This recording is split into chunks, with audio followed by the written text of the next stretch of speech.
پہلے ہم اس ہاؤس میں آئے تھے اور اس ہاؤس میں ہر ایک ساتھی نے اپنا اپنا رول پلے کیا اس ہاؤس کے لیے، انسٹیٹیوشنز کے لیے، پاکستان کے لیے، اور ہر ایک سینیٹر کا حق بھی بنتا ہے کہ وہ اپنی پارٹی کو، اپنی لیڈرشپ کو، اپنے ملک کو سپورٹ کرے۔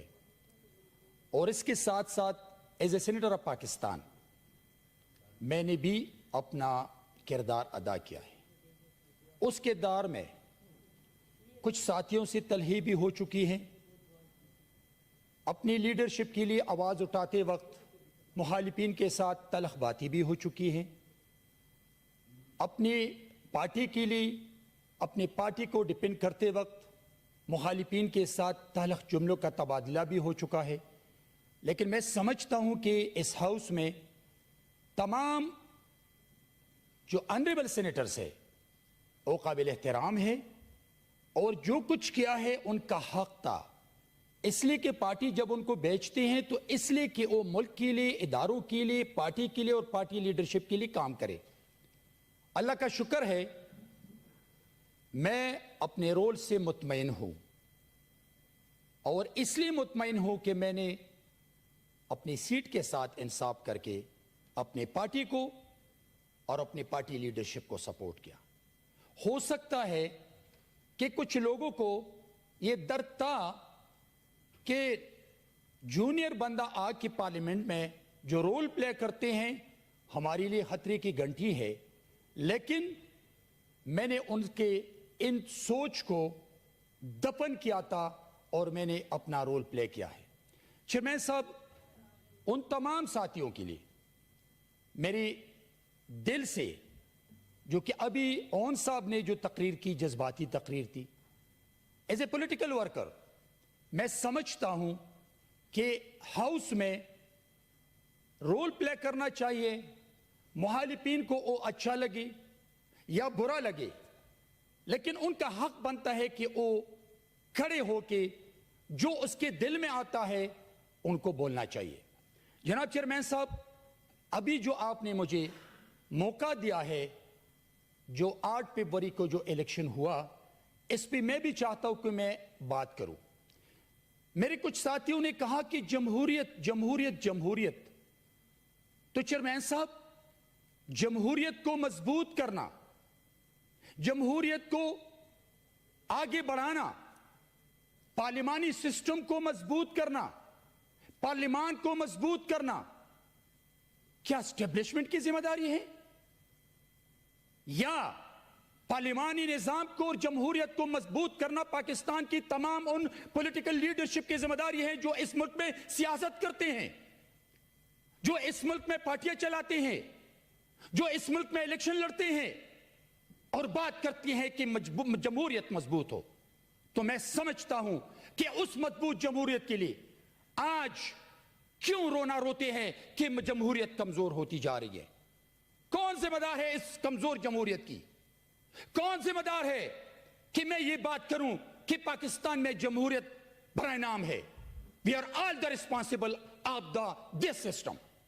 اگر ہم چاہتے ہیں کہ سسٹم کو مضبوط ہو، اگر ہم چاہتے ہیں کہ رات کے اندھیرے میں کسی کے در پر نہ جائیں، اگر ہم چاہتے ہیں کہ ووٹ کے ذریعے میں منتخب ہو جاؤں، اگر ہم چاہتے ہیں کہ ووٹ کو طاقت دیں، تو پھر ہم رات کے اندھیرے میں اپنے گھروں میں اپنے ووٹرز کے ساتھ، اپنے پارٹیوں کے ساتھ، اپنے عوام کے ساتھ جا کے ووٹ مانگے اور پھر ہم ووٹ جیتے۔ لیکن کیا آج میں نے مختلف باتیں سنی کہ حقیقی نمائندوں کو ہروایا اور چور ڈاکو لٹیرے ہیروئن کو جتوایا۔ جناب چیئرمین صاحب، وہ کون ہے؟ کون تھے جو اسمگلر کو جتوایا ہے؟ کہاں تھے آپ؟ الیکشن سے پہلے آپ نے اس پہ آواز کیوں نہیں اٹھائی؟ اس لیے کہ آپ بھی اس امید سے تھے کہ مجھے بھی کچھ حصہ مل جائے، اس لیے آپ خاموش تھے۔ آج اس ہاؤس میں، آج میں نے اپنے ساتھیوں کی جو تقاریر سنی، آج میں نے جو سنا، ہم نے پوری دنیا کو کیا میسج دیا ہے؟ میں نے اپنے اداروں کے بارے میں اپنے انسٹیٹیوشنز کے بارے میں نے کیا میسج دیا پاکستان سے باہر دنیا کو کہ ہم اتنے گرے ہوئے لوگ ہیں کہ ہم اپنے اداروں کو یہاں پر تقاریر کے ذریعے ان کو سکھاتے ہیں اور ان کو کرٹیسائز کرتے ہیں۔ جناب چیئرمین صاحب، میں نے یہاں یہ بھی سنا کہ الیکشن سے پہلے کسی کو وزیر اعظم بنایا تھا اور اس نے تقریر بھی وزیر اعظم کی تھی، تو میرا یہ سوال ہے کہ پھر اس وزیر اعظم کو 250 سیٹیں کیوں نہیں ملی؟ میں یہ چاہتا ہوں چیئرمین صاحب کہ تقاریر کے حد تک ہم اس سسٹم کو خود تباہ و برباد کر رہے ہیں اور اس سسٹم کو ہم نے زمین بوس کیا ہے، اس لیے آج انگلیاں اٹھتی ہیں۔ میں سمجھتا ہوں کہ وہاں پر سندھ میں ایک دھرنا جاری ہے، جن کے ضمانتیں ضبط ہو چکی ہیں، وہ لوگ بھی کہہ رہے کہ ہم جیت چکے ہیں، تو میں سمجھتا ہوں کہ جن کے ضمانتیں ضبط ہو چکی تھی وہ بھی دھرنے میں ہے، وہ عوام کو تکلیف دے رہے ہیں، وہ کہہ رہے کہ جمہوریت نہیں چاہیے، وہ کہہ رہے کہ اداروں نے یہ سب کچھ کیا ہے، وہ کہہ رہے کہ پیپلز پارٹی نے یہ سب کچھ کیا ہے۔ لیکن میں چیئرمین صاحب یہ سمجھتا ہوں کہ جو ہار چکے ہیں وہ یہ رونا روتے ہیں، اس لیے کہ ہم تقاریر پہ اپنے اداروں کو تباہ و برباد کرتے ہیں۔ جناب چیئرمین صاحب، کچھ ساتھیوں نے یہ بھی کہا کہ اس نے بھی کروڑ روپے دی اور اس نے بھی کروڑ روپے دی، اس کو جتوایا، ان سے کروڑ روپے لے کے اس کو ہروایا، تو یہ جو ہروانے والا تھا اس نے پیسے کیوں دی، کس کو دی، کس نے دی؟ چیئرمین صاحب، جب رات کے اندھیرے میں رات کے 2 بجے آپ اپنی سیٹ بچانے کے لیے، آپ ووٹ حاصل کرنے کے لیے، آپ اپنی سیٹوں کو زیادہ بنانے کے لیے لوگوں کے دروں پہ جا کر منتیں کرتے ہیں، پاؤں میں پڑتے ہیں، تو پھر آپ یہاں گلا کیوں کرتے ہیں؟ کیوں روتے ہیں آپ کہ مجھ سے پیسے لے کے میں ہار چکا ہوں؟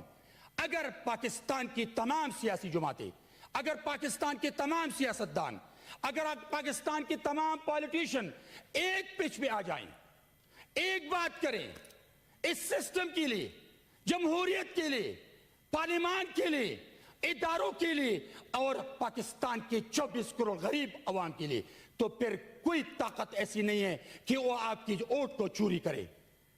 آپ کے ووٹ کو چوری کرنے والے نہیں ہیں، آپ خود سسٹم کو تباہ کرنے والے لوگ ہیں، جو کہ آج اس ملک کے اداروں کے بارے میں اس ہاؤس میں جو لوگ سن رہے ہیں اور پوری دنیا سن رہی ہے۔ جناب چیئرمین صاحب، جنوری 2023 سے لے کے فروری 2024 تک آپ نکلیں، جنرل ماسز میں جائیں، غریبوں کے درمیان جائیں، ان سے پوچھ لیں کہ آپ کے بچے 2 وقت کی روٹی کھاتے ہیں، سوکھی روٹی؟ آج سفید پوش لوگوں نے، خدا کی قسم کہہ رہا ہوں کہ سفید پوش لوگوں نے اپنی باعزت خواتین کو پٹے ہوئے بورقے پہنا کر وہ بھیک مانگتے ہیں بچوں کے 2 وقت کی روٹی کے لیے۔ ہم یہاں لگے ہیں کہ مجھے جیل میں ڈالا، میرے ساتھ یہ کیا، میرے ووٹ کو چوری کیا، لیکن 1 سال جو آٹے کی قیمت، جو ڈیزل کی قیمت، پیٹرول کی قیمت، ڈالر کی ریٹ، باقی چیزیں، روزمرہ اشیاء کی قیمتیں، یہ میں آپ کو بتا دوں کہ آج سفید کپڑے پہنے والے، آج سفید پوش لوگ اپنے بچوں کو عزت کے ساتھ روٹی نہیں دے سکتے ہیں۔ لیکن اس الیکشن کے بعد بھی انفارچونیٹلی چیئرمین صاحب، پاکستان کے ان سیاستدانوں کو ہوش نہیں آیا کہ ہم نے اپنی کرسی کے لیے سوچے، اپنی کرسی کے لیے لڑے یا پاکستان کے غریب عوام کے لیے لڑے۔ کیوں آج 5 میٹنگز ہو رہی ہیں؟ کیوں ایک پچ پہ نہیں ہے؟ کیوں لوگ پاکستان کے غریب عوام کے لیے نہیں سوچتے ہیں؟ کیوں آج اس سسٹم کو مضبوط کرنے کے لیے سوچ رہی ہے؟ کیوں آج کرسیوں کے لیے لڑتے ہیں؟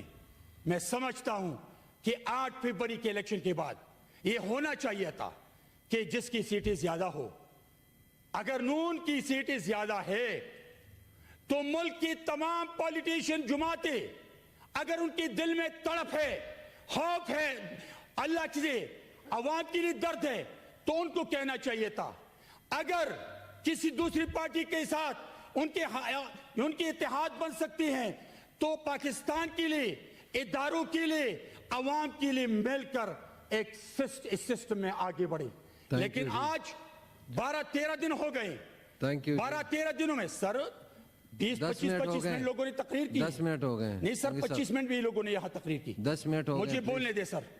چیئرمین صاحب اگر فرض کریں ہم یہ سوچتے ہیں کہ ہم پاکستان کو آگے لے جاتے ہیں, اگر ہم یہ سوچتے ہیں جمہوریت کو آگے لے جاتے ہیں, اگر ہم یہ سوچتے ہیں کہ پارلیمان مضبوط ہو, تو پھر اپنے دل سے آپ کی جو خواہشات ہے, آپ کی جو سوچ ہے, اس کو ایک طرف رکھ لیں, اس طرف کر لیں, اس پہ پاؤں رکھ لیں. لیکن آپ اس سسٹم کو مضبوط کرنے کے لیے کم از کم 5 سال کوشش کر لیں کہ آپ کی خواہشات پوری نہ ہو, آپ کو وزارتیں نہ ملے, آپ کو وزیر اعظم نہ ملے, آپ کو چیئرمین شپ نہ ملے, لیکن کم از کم 5 سال کے لیے اس ملک کے لیے, اداروں کے لیے, جمہوریت کے لیے, غریب عوام کے لیے ساتھ مل کر اللہ کو دیکھ لیں کہ پاکستان کی سیاست کو ہم نے کیسے بچانے. آخری چیئرمین صاحب, آخری منٹ.